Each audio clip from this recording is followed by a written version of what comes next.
I can already see some really familiar names coming back in. So it's lovely to see you all. Hi, Tabitha. Hi, Alistair. Lovely to see you guys. Pesho, good to have you back again. Chris, as always, good to see you. If anyone new is joining us today, then please let me know where you're joining us from, and don't be afraid to pop a little comment in the chat box. We love a good discussion today, and we've got two amazing whiskies and two of the company founders actually to discuss the whiskies for you. Hopefully, you'll all have had your packs through the post, so this is what you'll have received. Hopefully it will have arrived in a nice, timely manner as well. So inside your packs, if you've not drunk your whiskies already, which I know some of you actually already have, you couldn't wait to get in there, and I don't blame you because these whiskies are brilliant. If you open up your pack, inside you'll find your two tasting note cards as usual. So on there you'll find all the details that you need about the whiskies. And there's also at the bottom here QR codes, or cameras a bit weird, 2 QR codes. So if you scan those with your smartphone, then that will take you through to our website where you can find more information, and this video will be stored there as well. And then of course inside you've got your 2 whiskies, and that is the right way around, isn't it? Yes, of course. I always get confused with this camera. We will be tasting 2 incredible blends today. So the first one that we have is Sailor's Home, The Journey. Now this is a relatively new whiskey brand. I already know that some people who've had this in their pack actually haven't heard of Sailor's Home yet. So you are in for a treat tonight because it's a fantastic new Irish whiskey brand. They don't just do blends, they do all sorts, but we'll come to that. And the second whiskey we have is Woven. This is experience number 9. This is a Scotch blended whiskey, and this is from a team of guys. They're based up in Leith in Edinburgh, and they specialise in creating whiskies that are really an art form, so blended Scotch whiskies that are an expression of beauty, people, place, life, you name it. So really excited to crack on with both of those. Really lovely to have everyone here. Oh, I'm glad to hear that those are new brands to you.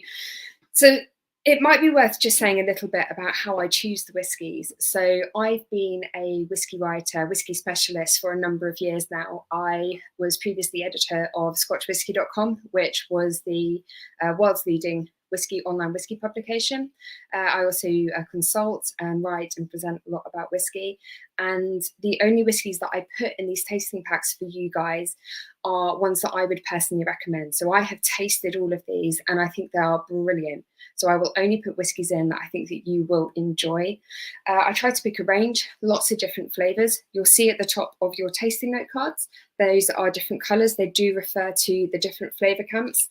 So your Woven experience number 9 is fragrant and fruity. So the fragrant being the green, the fruity being the kind of, I don't know what you'd call that kind of pinky red colour there. And then your Sailor's Home is yellow, and again, that pinky colour, so sweet and fruity. So slightly different flavour camps, but 2 really beautiful blends. And with a lot of, I found with both of these, they really complement each other well with a lot of tropical notes, lots of fruitiness. So hopefully you are going to love these. Now listen, without further ado, I think it's time that we welcome our guest, because you don't just want to hear me rattle on about whiskey, you're here to hear the whiskey makers talk about it. So I'm going to welcome onto the screen Cian Quilty, founder of Sailor's Home. Hi Cian, how are you? Hey Becky, how are you? Really good, thank you. Thanks so much for joining us. Really good to have you here. And also, just for the record, I'd much prefer to hear you rabbit on about whiskey than me. Hell no. I mean, no, we're here to hear you. And I want to know all about the story of Sailor's Home because it's a really good one as well. I'm sure everyone's going to love this one. And also joining us from Leith, from their blending studio, is Pete Allison. Hi, Pete. Hello. So Pete is a co-founder and whiskey maker for Woven Whiskey. Yeah, that's a that's a nice summary of a jack of all trades, really. I was going to say, you wear an awful lot of hats, Pete. I feel we have to condense everything in together a little bit, don't you? Now, I think it's time, we're a few minutes into this. I think it's time you'll pour a whiskey. We are going to start off with Sailor's Home. So if you grab your Sailor's Home, you're at home and you have one of these, then pour yourself a dram. We're going to have Cian talk us through it first. If you are following along and watching and you don't have these whiskies with you, don't worry, just pour a dram and listen along anyway, and hopefully learn a few things about blended Irish whiskey. Cian, can you talk us through Sailor's Home? Yeah, sure. Why don't I start at the beginning and tell you about why we started. We started looking at whiskey in 2012, and then we started looking more seriously at whiskey then in 2015, and then launched the company in 2019. So it's been going on quite a while. We only launched the brand at the end of 2020, so right in the depths of COVID and the pandemic, and hell of a challenge. So none of us saw COVID coming, but we've been delighted with how it was received. So we launched in fact, I was just telling you off screen, we launched in the UK through Highball Spirits, and we were introduced to Highball, and they said, look, the market in the UK is on its knees. It sounds like you're doing lovely things, but come back to us when COVID has passed. And then Fabrice and Barry and Highball tasted this product, Journey, and the others, and they said, okay, we've got to do this. And that was quite cool. So they decided to come on board and to launch Sailor's Home in the UK at the end of 2020, in spite of the pandemic and so on. So that was quite cool. But when we set out on this journey, we decided day one we were going to try to bring something new and innovative to the market, and to the a new suite of Irish whiskies that hadn't been done before. So we approached a legend in the Irish whiskey making business, a guy called Dr. Jack O'Shea, and asked Jack would he come on board with us and help us put together some amazing whiskies. And Jack is 70 something. He distilled his first batch. So thank you, Becky. That's great. He distilled his first batch in like 1979. He got his doctorate in fermentation in 2020. So he's a lifelong love of the Irish whiskey industry. He has distilled award-winning whiskies. He's commissioned 5 different distilleries, worked with the best across the industry. And he came on board to work with Sailor's Home because he liked the idea of what we were trying to do. We wanted to bring new whiskies for the industry, and specifically new Irish that hadn't been done before. So we were delighted when Jack came on board. And if I was summing up, I'll tell you a little bit about Sailor's Home in Limerick then. So the Sailor's Home was built in 1856 in Limerick, and the story behind the building was it was built literally to reward the explorer, right? To reward the sailor and seafarers coming through Limerick, to give them a place to stay, to give them a haven, literally on their own journeys before they went back to sea. So we loved the story, we loved the reality of it, and we loved the fact that it was about rewarding the explorer. Because when we tore apart the research around whiskey and what kind of drives people to choose whiskey, like everyone on this podcast, there's a huge chunk of people who want to explore something different or interesting or better. And then there's a big chunk of people who kind of know what they like. They might know that they like a single malt, or they might know that they've had an Irish like Jameson, and they're up for trying something a little different or a little better. So we decided we were going to appeal to those people who wanted to explore, and that's why the name and the story of Sailor's Home really worked. And then we were lucky we could marry that with amazing whiskey making expertise in Dr. Jack, and we started from there, and we started our journey with this journey with this whiskey. So in a nutshell, that's Sailor's Home. I'm more than happy, Becky, to kind of keep talking or stop talking or whatever. So please let me know. I would love to hear you continue talking, Cian, but I think it's time we maybe have a taste of the whiskey. Can you run us through maybe what Sailor's Home the Journey is exactly. Fab, will do. So it's a non-age statement blend. And we started, we sourced the whiskey, but we started with that vision in mind of trying to do something different that hadn't been done. So there's no Irish whiskey made like this one, which is quite cool in its own right. And we started the grain in virgin casks, so a little like the way bourbon is made. And then after 18 months, we recast the grain into ex-bourbon casks. And then we tasted that and we loved it, right? We loved it, and we toyed with launching this as a single grain because it's a bit of a trend in the industry and so on, and you get great nuances and flavor from the grain, right? So we toyed with that. We loved it as a grain, and then we, in conversation with the master blender and with Jack, we said, okay, let's do this as a blend. What's going to happen if we marry this with a really good malt? So we had a 2016 malt that was aging in bourbon, and we finished the bourbon, or finished the malt, I should say, in Jamaican rum, because we wanted to bring the single grain just to a whole other level.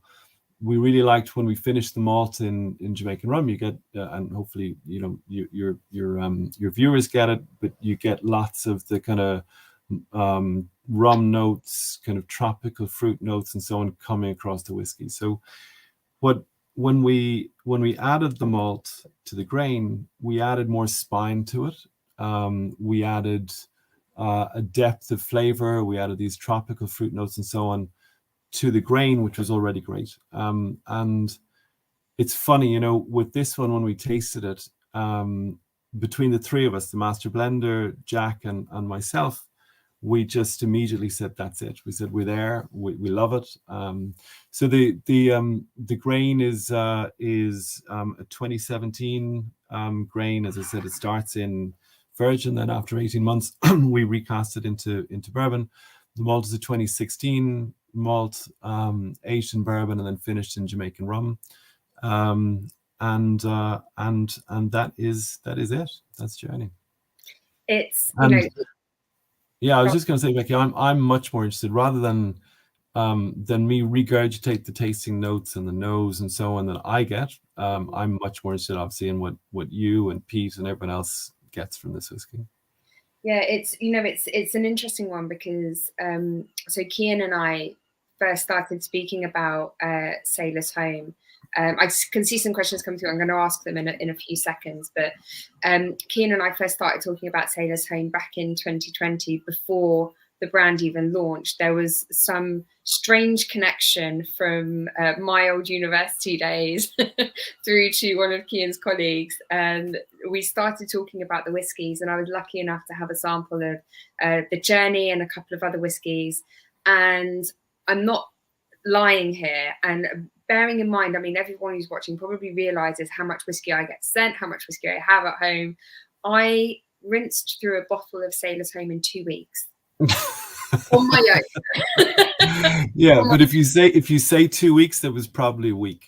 It was. I mean, I'm saying 2 weeks to be nice here, but it's, I feel like, I think blended whiskey generally doesn't get as much attention as it deserves. And Irish blended whiskey, we don't really think about anything beyond really Jameson. And Irish blended whiskey is so much more. There is so much more that can be done. There's complexity, there's flavors that we can coax out of the whiskey. And I love that you have used grain whiskey, really lent into the flavor and character and style of that grain, and then nuanced it with the malt to create this, what I think is a really flavorful, really easy drinking. It is really easy drinking whiskey that has lots of fruit character, lots of tropical fruit notes, but a kind of like fudgy, licorice, rummy character, which I guess comes from those Jamaican rum casks. So I actually really love this. Some of the tasting notes that have come in from everybody at home, Tabitha has said it reminds her of old penny chews, licorice and fruit salads. I completely agree with that. Do you come up with fruit salads Have you said that before, Tabby? It's funny, a couple of people have said that. Yeah, interesting. I really like that one. There's also the right amount of wood spice for Tabby too, and I agree. It's got a nice kind of edge, a nice grip to it. Alistair doesn't get the licorice, but that's great because you don't like it. But the cereal and the wood on the nose. Is anyone getting much more of the fruitiness? Is anyone getting more sort of tropical notes? I get kind of grilled pineapple, caramelized apples, that kind of tart tatin element going on as well, which is quite nice. Let us know some more of your tasting notes. I'd love to see them. We have a couple of questions for you, Cian, on this. Pesha has asked, what is the grain bill? Are you happy to divulge that, or what the makeup is? So it's a 90-10 mix between grain and malt. The grain is corn, and it's funny, the way you described it was exactly right, Becky, that we wanted to lean into the flavors you get from grain, right? But then add a bit of spine and depth and maltiness with the malt, right? And we did it, and it's funny, you used the word Moorish, I think. We describe Journey as your new go-to in whiskey, and that's kind of what we wanted to achieve. We now have a range of 5 whiskies, and they're all completely different. And the idea behind Sailor's Home was that we would appeal to those people who wanted to explore, different and interesting flavor profiles. So our single malt is unique in malts. Our single pot still is unique in pot stills. This one, Journey, is designed to be a great blended whiskey. And the idea is that someone will taste it, enjoy it, get different things from it every time they enjoy it. But this is easy and accessible. And then it also has enough depth that we can use it in cocktails. And we've had, really, really nice success with Journey in bars up and down the UK, from London to Liverpool to Manchester, and from highballs to whiskey sours to Manhattans to, it's good. It's working, Alice is picking up on the pineapple now. I'm glad I can be of help. Do you know what, Tabby? There are other Sailor's Home expressions. I do have a nice picture for you. Of course, I come armed with my pictures. Cian, here's the core range. Can you talk us through what some of the others are?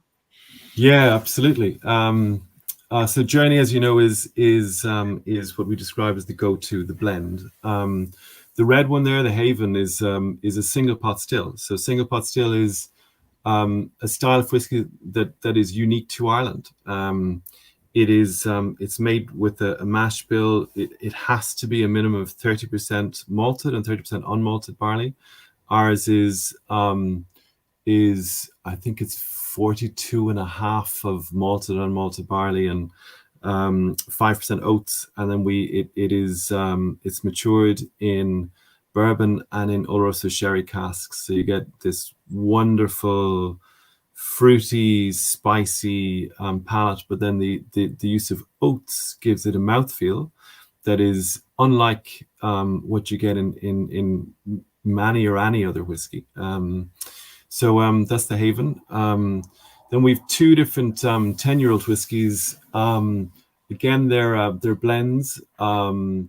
They're aged for 10 years in bourbon. The malt is 14 years old. The grain is 11. And we finished the entirety of the blend then in different rum casks. So we call these whiskies the Islands series, because it's about the difference in flavor profile you get from the different casks.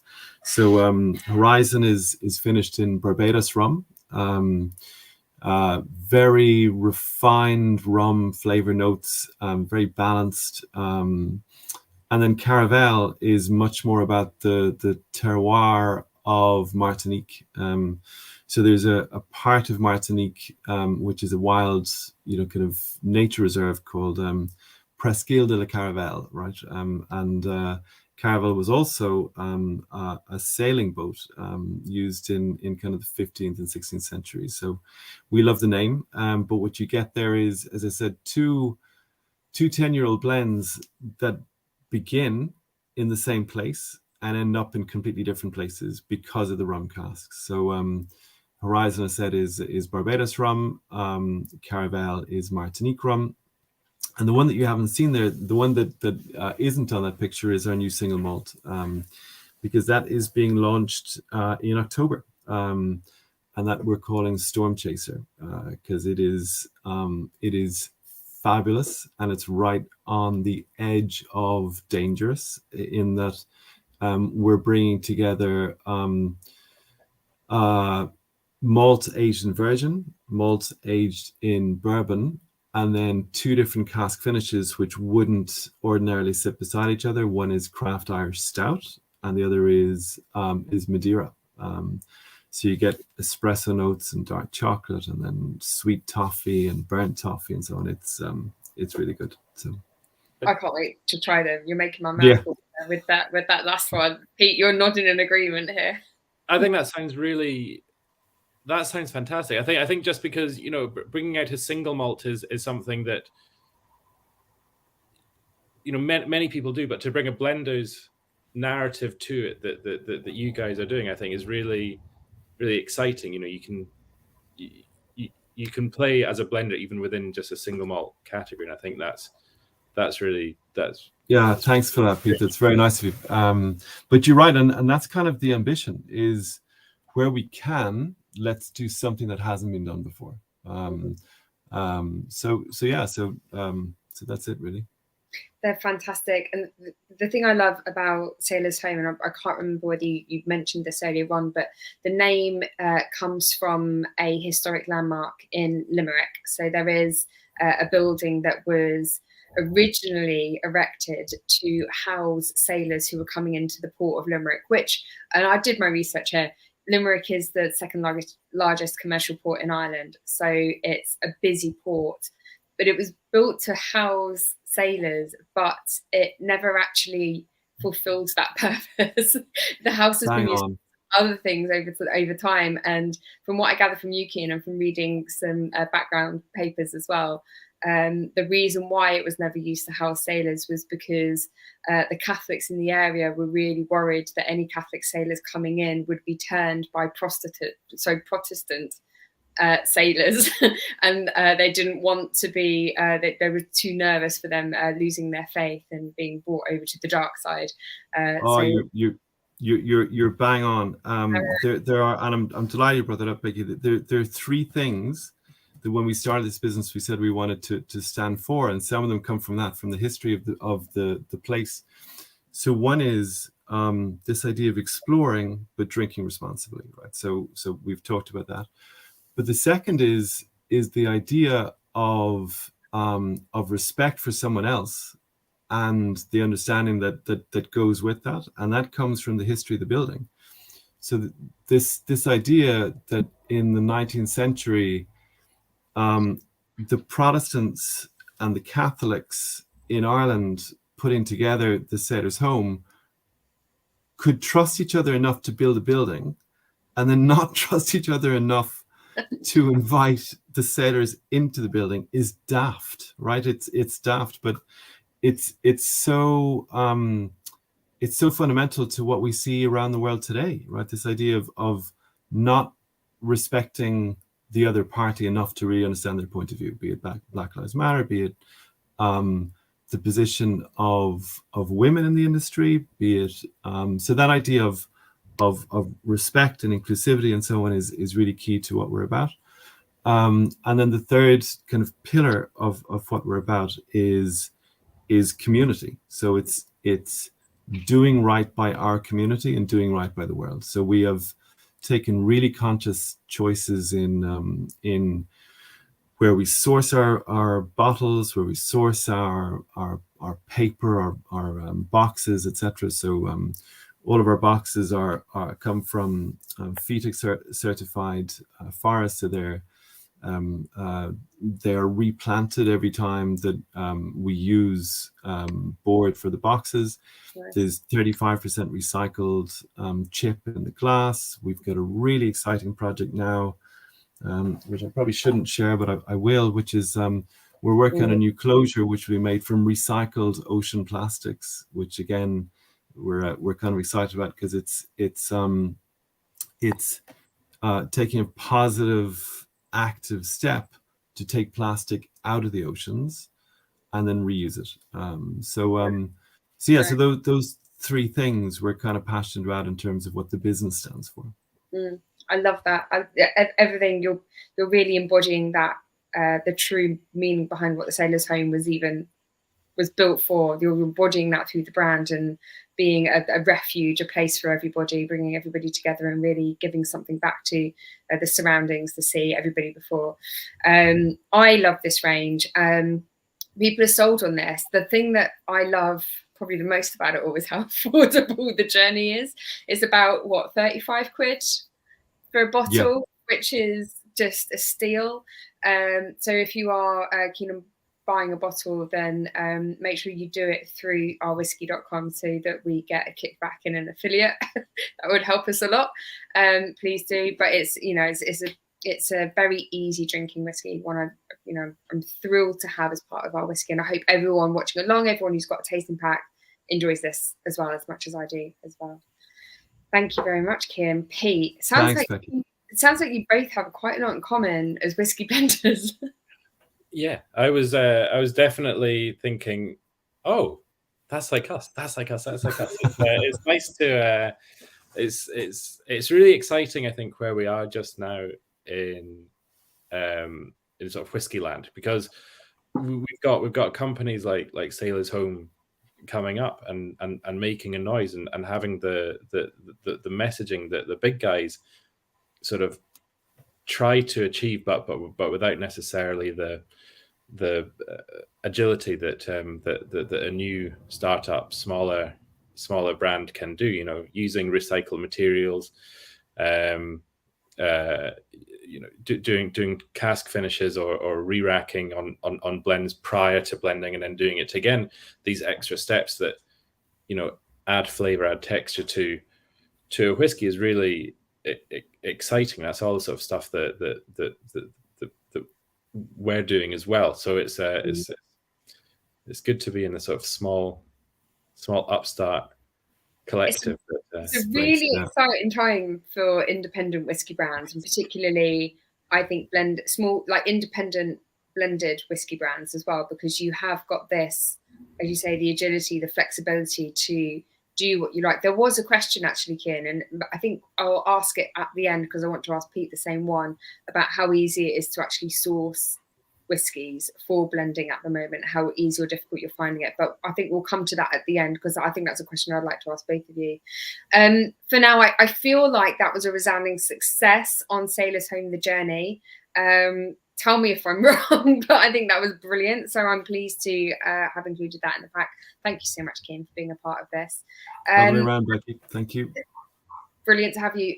Really excited now to move on to our second whiskey, which is, of course, Woven Experience number 9. There's a lot of really interesting things about this whiskey, about how the company is operated and their approach to making whiskey as well. And I think at the start it sounded like not many people had heard of Woven yet. And you can see some of the bottles behind Pete there on the shelf. And do you know what? Cracking design, beautiful liquid. I'm going to shut up now and let Pete take it away. Tell us a little bit more about Woven whiskey, and then we can dive into this dram. Yeah, thank you. It's really exciting to sort of do things like this and be able to share what we do. So Woven, we only started trading last year in August, so we're about 1 year old. So it's fine that you haven't that some of your audience haven't heard of Woven, because hopefully you are now, and you're going to fall in love, and it's going to be awesome.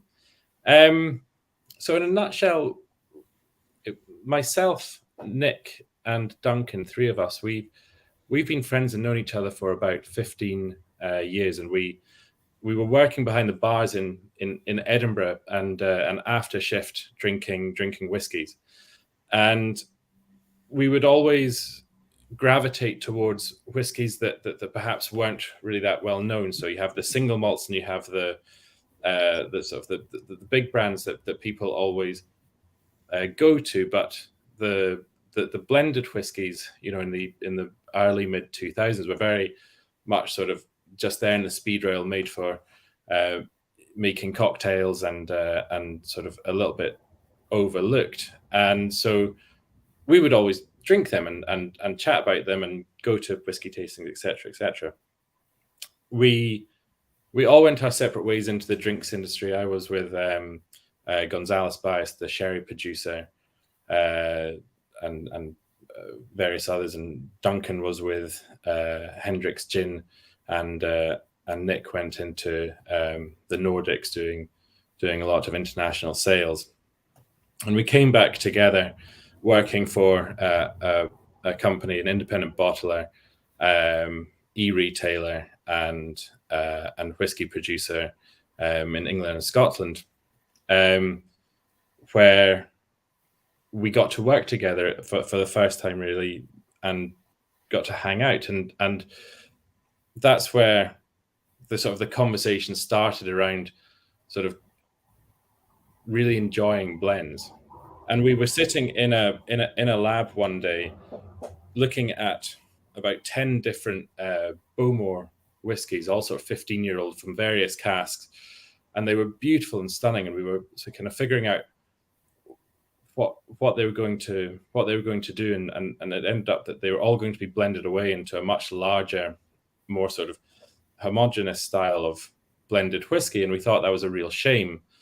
So it struck the conversation, it sparked this idea that that, you know, if you have 143 distilleries across Scotland and you can draw whiskey from all of them, why not draw fantastic whiskies and make blended whiskies that are truly beautiful?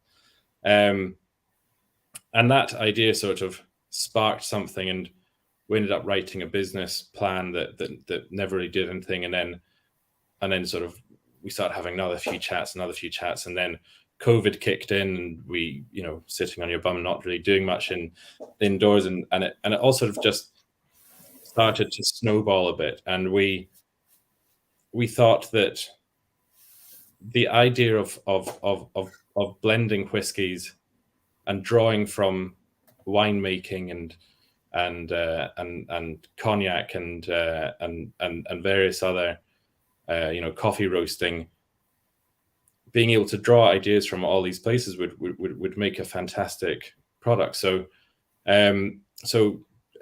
we ended up sort of drawing our pennies together and buying a few casks and making a first collection of whiskies, which did really well, and we sold them predominantly through our online, our web shop, and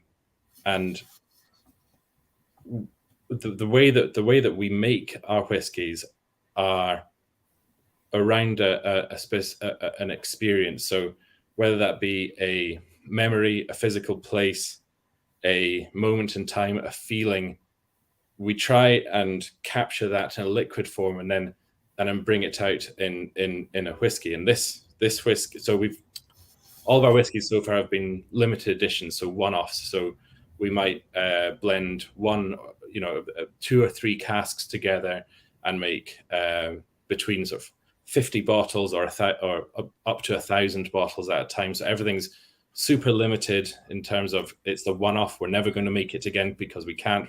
We buy that whiskey, and once it's gone, it's gone. And yeah, we always try and sort of capture something. So we've done whiskies that are based around levels. So trying to sort of take when you have a whiskey and you're able to sort of capture that base note, that middle note, that top note, and sort of peel it away and really examine those that sort of that length of whiskey and how it develops in the palate.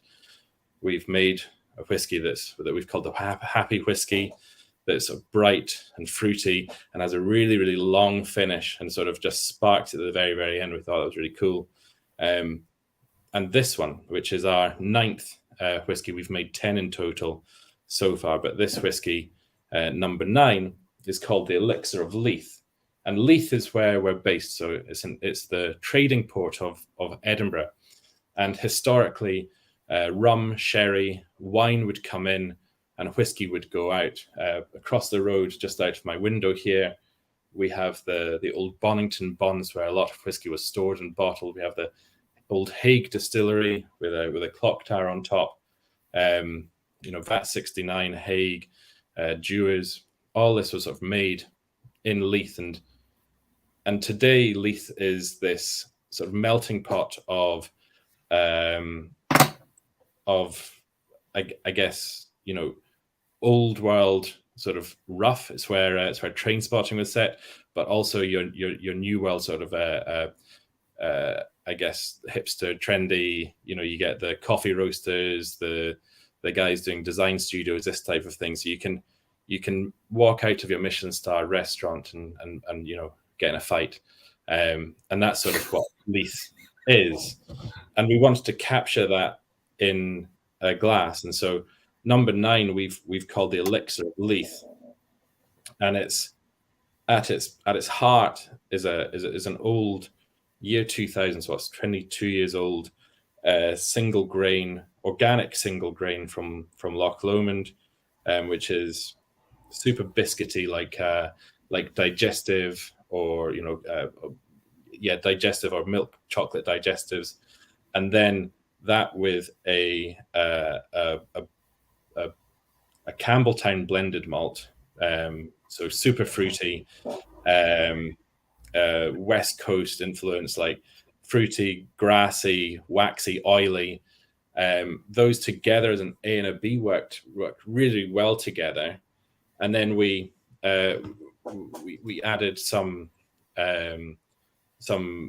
quite old Glentochers, which is a super like fresh and spicy Speyside, and a sherried Speyside as well. And then just about 7 or 8%, 12% sherried grain as well. So we wanted to bring sort of West Coast wine and sort of fruity, rummy influences in, and have that sort of that minerality and biscuity piece at the center of this whiskey. And it came out really nicely. We finished it we married it for an extended time in a refill butt. But then we brought the ABV down from cask to bottling strength over like an extended period of time. We brought it down slowly, so we brought it down like 5%, or 3%, 5% at a time, and that kept the texture and structure of the whiskey as full as we possibly could. So it turned into this love letter to Leith. It's got minerality, it's got that sort of that concretey nose and fruit, and then it's got that old and new wine influences coming in. So yeah, it's quite an interesting whiskey, and it's something that I love to drink. Thank you, Pete. It is such a complex, interesting whiskey, and I don't know about everyone watching along, but keep going back to the glass, and I'm picking out lots of different elements, lots of different notes. At first I was getting that, I think somebody mentioned peppermint character, but I think for me it's more of like a minerality that comes with it. It's that concrete, and I don't know whether it's because we've just had a massive thunderstorm in Brighton. Tabby, I know you're from Brighton, you would have been up last night as well. It was like the world was ending. But there is this kind of petrichor kind of scent going on at the very top. Am I right, Pete? Is that? Yeah, that's what, some whiskies we know exactly the avenue that it's going to go down, and we try and sort of try and project, we try and sort of push it in that direction. And someone's like this one, I've got to say, you know, we made it and we sort of almost sort of had that. I'm not going to lie, it rains a lot here. And so we have a lot of wet concrete smell going on, but it's beautiful. And when it's hot and humid and you've got the sort of I guess the sort of the melting pot that is Leith and everybody in it, it just sort of fitted this whiskey really, really nicely. And we went, oh, that's what it is. We've made Leith. You know, it's Leith is twinned with Rio. Unofficially, that's unofficially though, isn't it? I mean, is it? I did. You know, I think I read that on your website, and I was like, "Is it really?" I'm going to research this. I couldn't find any facts that back that up. I think on page 17 of the internet there might be one line saying it somewhere. I think it's just unofficial. I think because like Leith is so vibrant and there's so much going on. It's got so much character, and as you correctly describe it, called it a melting pot. I think Rio is very similar in that respect as well. Yeah. There's so much going on. Just to say, Peter, I love the name of your brand too, of Woven. I mean, because it sums up so much of what you've described, that real kind of passion around making and the complexity and the flavors and so on. It's fabulous. Yeah, the name was really interesting and something that we love, because for us, not to get too deep, I'll get deep for a second, but for us, the blended whiskey's broken.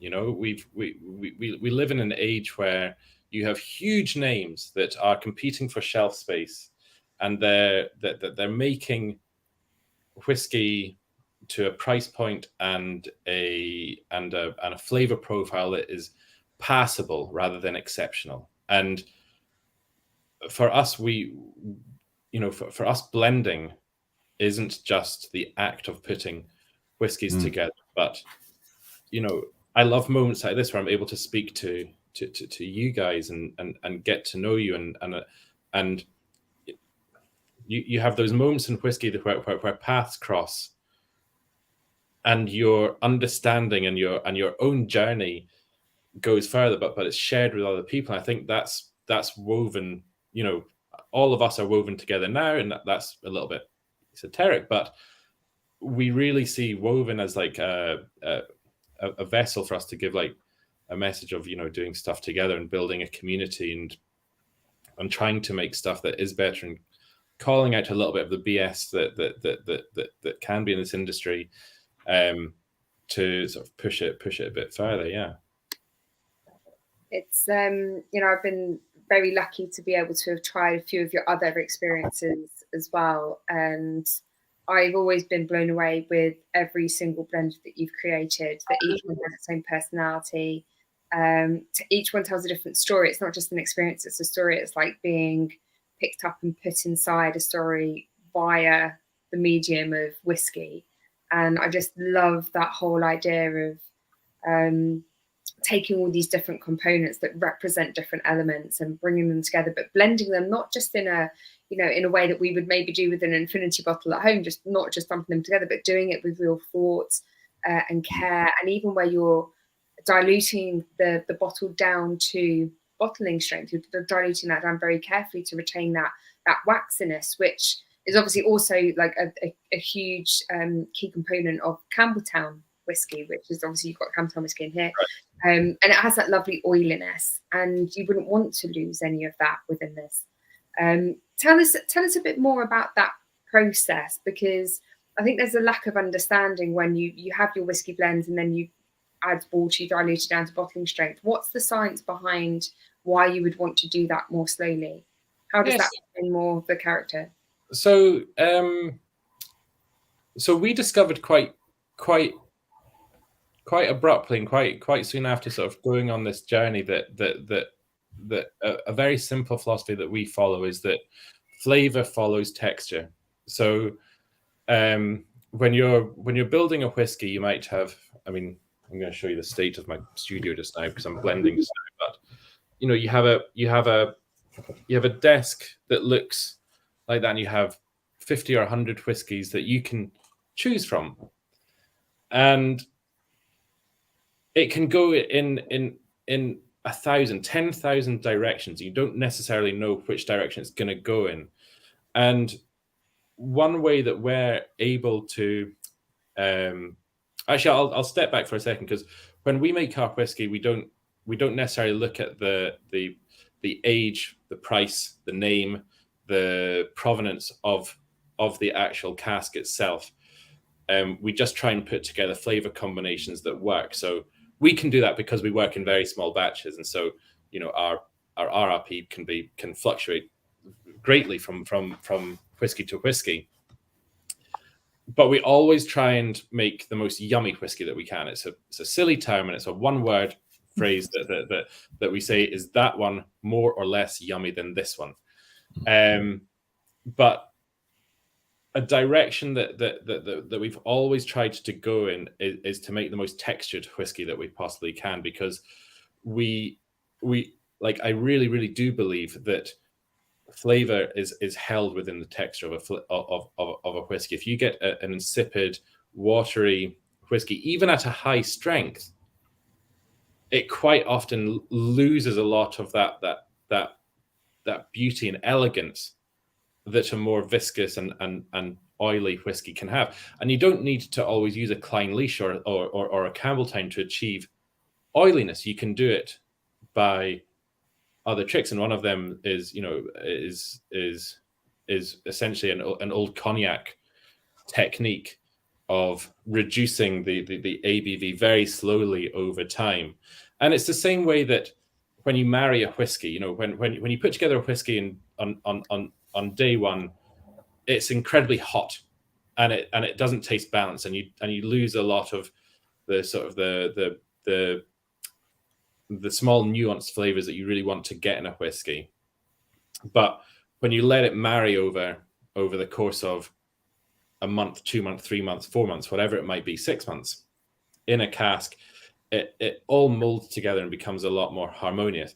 And bringing the ABV down slowly is almost the same. It's almost in the same breath as marrying. You're trying to treat it with as much delicacy as possible, so you're not shocking the whiskey and bringing it down sort of in one go, because that it can thin it out incredibly easily. Sorry. What you're saying, Pete, resonates with us too. When we were creating Haven, which was our pot still, we must have gone through 100 different iterations, right? And it wasn't that we were being particular for the sake of it, but each time we were asking ourselves, there are 4 words that we're guided by. One is just delicious, as you said, right? So it's got to be utterly delicious. But the second is distinctive. Yeah. And it's you said a little while ago, you said, you get some high strength whiskeys that lack character, that lack interest. You know what I mean? So we want distinctive. We want something that each has their own place in the world. And then the third always for us is innovative, and it sounds so like the journey you went on there with N.9. Kind of what if we do this, and what if we do that, and if we do this, what will that add, and so on. It's that kind of innovation with the purpose, but it's all driven by taste. It's cool. I think that it's really telling that such a thing as our whiskey is celebrating blending. 5 years ago, you wouldn't have been able to do this. I really don't think that you could have sent out in essentially your fifth send out 2 blended whiskies without sort of that roll of the eyes and blended. Well, it's an interesting one, because obviously being within the whiskey industry ourselves, we know that there is nothing wrong with blended whiskey, but I feel whiskey as a whole tends to carry the weight of this perception that single malt, particularly Scotch single malt, is the best in the world, aside from maybe Japanese single malt. And this is the perception that maybe people who are new to whiskey, and certainly I get asked quite a lot by friends of mine, or when people find out, oh, you work in the whiskey industry, isn't Japanese single malt the best in the world? Oh no, I would never drink a blend. If somebody wants a whiskey, I'll give them a single malt, or I'll never give them a blend. And I've always known from the very start of my whiskey journey that that's ridiculous, utterly ridiculous nonsense. Because what somebody likes is totally subjective and personal to them. So if you prefer a blended whiskey, and actually one of my very favourite whiskies is a blend, one of the old Jameson bottlings, which doesn't exist anymore. It was one of my favourite whiskies ever. And there are a lot of fantastic whiskies that do a brilliant job of bringing together flavours. And actually, sometimes when you taste a single cask versus, say, a single malt single cask versus a single malt which has lots of casks mixed in together, you can taste those layers, the complexity. There's more flavour to it. There's more mouthfeel. There's texture. There's so much more going on within a blend of any kind than there is in a single cask. And I think that's what people get confused about when they say single malt is superior. They forget that actually single malt is also blended as well. But you're absolutely right that there probably about 5 years ago there weren't as many blended malts or blends in general. And I think now that we're starting to see the whiskey category grow, we're starting to see more brands, more interest in this area. I feel particularly with the involvement of grain whiskey in those blends, it's a softer. I love grain whiskey. I think there's so much fruit and character that comes through on grain whiskey. It's so underrated. I think it's utterly delicious. And so the inclusion of grain whiskey in those blends is making whiskey so much more available and more accessible for people. I think that brings us back to the question that I wanted to ask earlier, which was how easy is it today for you to be able to get hold of casks for blending? I'm going to ask Cian first. Okay, there's probably three parts to the answer, Becky. One is with COVID, everything has gone up in price. So you can buy whiskey, you can get it. Our kind of philosophy and approach is we always try to put in as much whiskey as we can possibly afford to into every bottle. So when you described Journey earlier as a steal, that was great. That was cool because that's kind of what we what drives us and what we're about. The second thing is you can if you choose to, you can buy whiskey and put a label on a bottle. But that isn't at all what we set out to do. We wanted the notion of making in whiskey. So exactly the conversation we just had around, being involved from the first moment and specifying how we want to set out the mash bill, how we want this to be distilled, what distillery we source from, what the wood policy is, with the how long we're going to age for, what we blend, what we marry, etc. That whole thing is about making great whiskey. It's not about the terminology of master distiller or of single malt being, the be all and end all. So we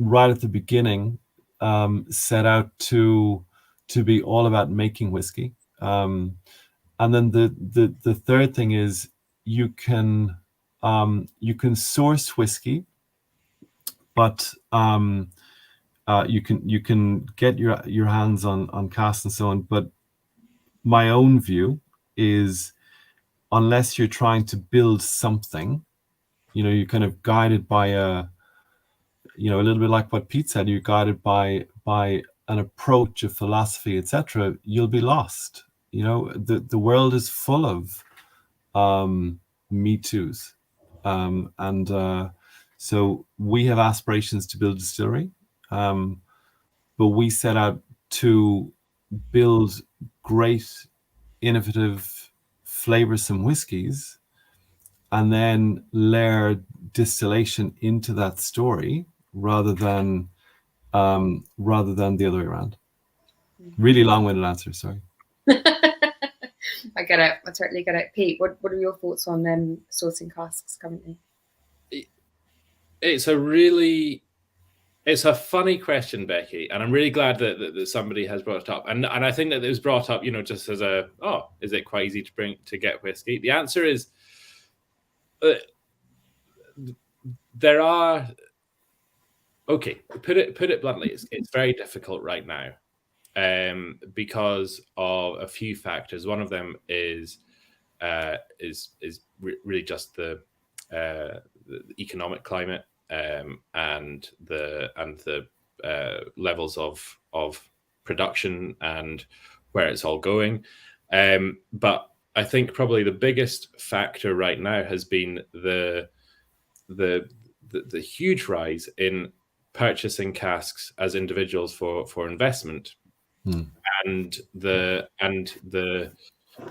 whiskey brokers that are advertising quite crazy returns on investment, which has meant that blending stock, what I would consider as the bread and butter stock that we would look to buy and blend and put out as a blended whiskey, you see casks of stuff that you would never normally see on the open market going for quite ridiculous amounts of money, because they're being marketed as unknown distilleries but incredibly good, and you can buy them and in 3 years' time you're going to triple your money. And so we've been in that market as well, having to sort of find the deals and having the relationships in place, and building new relationships with brokers and distilleries, but having to gain their trust as a non-flipper of whiskey but a blender to be able to purchase. So we've, at the beginning, we were a whiskey company that didn't have any money and didn't have any whiskey. And then we were a whiskey company that had a little bit of money and then found it really difficult to buy quality whiskey for the amount of money that we had.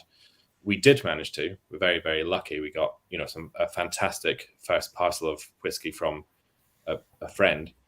And then then we were able to almost earn our stripes to then be able to enter the conversations with larger brokers and direct from distilleries, to be able to say, hey, we're not indie bottlers or cask flippers, we're doing this, so you can sell us at a price that we're able to purchase at and produce and sell at. So it's a really interesting question, and I think that the answer is that it is difficult to get into, but I think that if your motives are correct, then you'll be seen as a good entity within the industry, rather than a challenge to it, which I think that quite a lot of people are doing right now. Yeah, I think you're right there. There's a lot of conflicting voices in whiskey at the moment wanting to purchase casks. So I'm glad that you're finally on your way. Everything I've tasted up until Experience 9 at least has been absolutely fantastic, and that's only because I haven't tasted beyond Experience 9 yet. All right, I was like, what happened? Well, you stopped sending me whiskey, Pete. Well, I'll send you number 10. But I think I just really hope that you do manage to continue purchasing the whiskey that you want to create the liquid which has the story that resonates with people, that really takes us on a journey, Cian, as well.